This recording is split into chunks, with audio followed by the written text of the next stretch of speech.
Boy, oh boy, there's a lot to talk about, so let's get back into this week in esports and gaming for the last week of October of 2021. I'm your host, 𝗠𝗿. Let's dive in.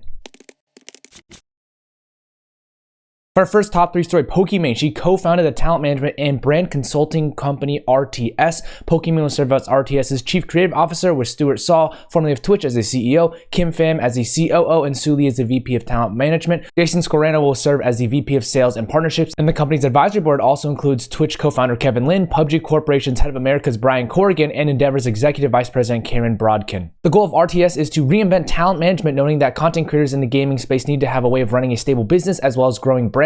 The company also wants to empower brands and game publishers by providing support. So recently, after 𝗠𝗿 Reflect news, it makes sense that talent are taking things into their own hands. Obviously, this one doesn't go hand in hand with that. This was definitely in full swing before 𝗠𝗿 Reflect situation, but it's very timely in that manner regardless. There are more and more creator initiatives like their own shows, merch, and music coming on, and I think creator-based stuff is going to be the future of gaming and esports in general, so I'm pretty bullish on this. I know this will make a big splash, maybe die down later, but her hardcore fans and folks who are close to her will know the impact this actually has on the community, and will be able to push this initiative forward. So excited to see this one forward. FaZe Clan are going to go public on the NASDAQ via a SPAC. The new entity would be called FaZe Holdings Incorporated and will trade under the name FaZe. The merger has been approved by the board of directors from both companies and is set to be finalized in early 2022. FaZe will receive a substantial cash injection of $291 million, which will be used to finance organic and inorganic growth as FaZe expands its presence across content, gaming, entertainment, consumer products, and the metaverse, which the company noted in their release. There's been a lot of talk about this. First of all, I think it's interesting to see that they will be doing around $50 million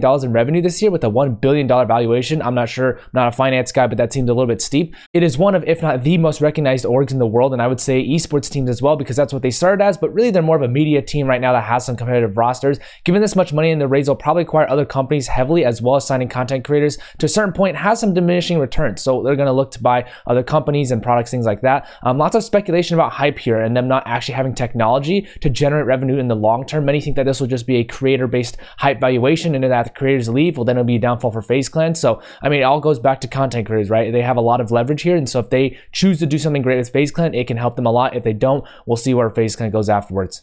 Activision acquired Digital Legends, who are most known for developing and publishing the Respawnables franchise, alongside developing mobile titles for EA, Nokia, and Disney Interactive. The Spanish studio will join Activision's growing roster of wholly owned independent studios, and going forward, Digital Legends will support the development of an unannounced Call of Duty mobile game that is currently being co-developed by Activision's in-house studio Solid State and supported by Beenox and Activision Shanghai. So there's a lot of folks working on this one. The acquisition is a part of Activision's international expansion strategy, including building upon existing teams across the globe. Now, I like this move simply because Activision is one of the few leaders, along with Riot Games, who are actually really pushing a ton for mobile titles as well as their PC counterparts. In the release, Activision stated that Digital Legends team is already well integrated within the mobile development portfolio, and they've been working closely with other studios throughout this year, which is true since they've already done a ton in mobile gaming as well. Personally, as a mobile FPS gamer, I played both Activision and Digital Legends games. They aren't necessarily the same in gameplay mechanics or style, which I think makes it good because it gives them each unique identities and how the games are played from a consumer standpoint, and it gives Activision a new POV as well. I'm excited to see this one through. As far as partnerships go, Ninjas in Pajamas partnered with GamerPlay. The aim of the partnership is to eliminate the online skimming of in-game key assets, and GamerPlay has become the digital partner of NIP's CSGO roster, as well as the main partner for its academy team.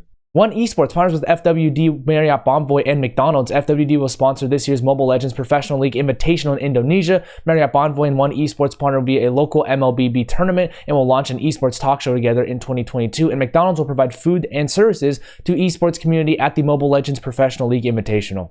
Chipotle partnered with Roblox by becoming the first restaurant brand to open a virtual location in Roblox. In the Chipotle Burrito Maze experience, Chipotle will make $1 million in free burritos available and offer access to new virtual Halloween costumes and exclusive Roblox items. Ferrari partnered with EA. They're going to launch a tournament in Real Racing 3 starring the Ferrari 488 GT3. Prizes include signed merchandise, live VIP experiences, and physical car models, and more. The Esports Awards partnered with Indeed, Union Home Mortgage, as well as the Truman Factory. Indeed will sponsor the Esports PC Rookie of the Year Award and is expected to be involved in several content pieces throughout the ceremony. Union Home Mortgage has sponsored the Esports Supporting Service of the Year Award, and the Truman Factory will be providing its candy products to Esports Awards winners and VIP attendees, alongside producing a series of suite-based activations. Amazon partnered with Riot Games. The deal will see Amazon Prime subscribers gain access to exclusive in-game items and cosmetics in League of Legends Wild Rift, Valorant, and Legends of Runeterra. ESL Gaming partnered with the NFT platform 𝗠𝗿𝗶. ESL will introduce an NFT platform that enables fans and supporters to buy, sell, and exchange ESL Pro Tour NFT assets. Pain Gaming partnered with Subway. Subway's logos will be displayed on the team's jerseys and featured in content produced by Pain Gaming's players and influencers. As far as finance and M&A go, Champria raised a $1 million pre-seed round. The round aims to fuel Champria's growth and expand into new game titles and increase the number of its staff. The company also aims to strengthen its partnerships and work on more events. Admix raised a $25 million Series B. Admix intends to scale up its in-play advertising solution worldwide and establish it as a content monetization layer for the metaverse. Coming 1 year after the Series A, this latest raise is in fact the largest secured by a non-intrusive games monetization company, bringing Admix's total funding to $37 million.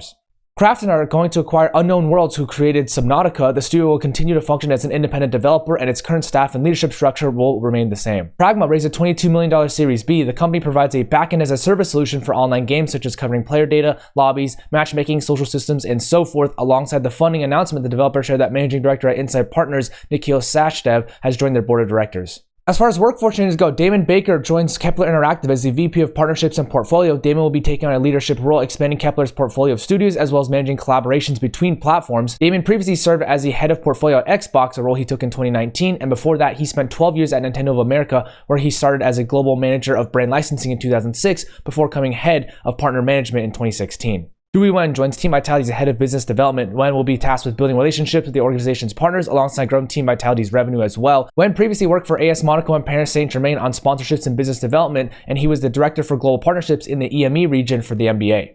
Ben Cousins joins Fundplus as the head of European studio operations. As a head of studio operations, Ben will be responsible for optimizing the studio's working environment and aligning studio activities to further product development and company growth. Ben was previously executive director at DICE, where he was behind the creation of Battlefield Heroes. Jonathan McDaniel joined CLG as the GM of League of Legends. Prior to that, he was assistant general manager of Golden Guardians, where he was responsible for scouting and developing League of Legends talent.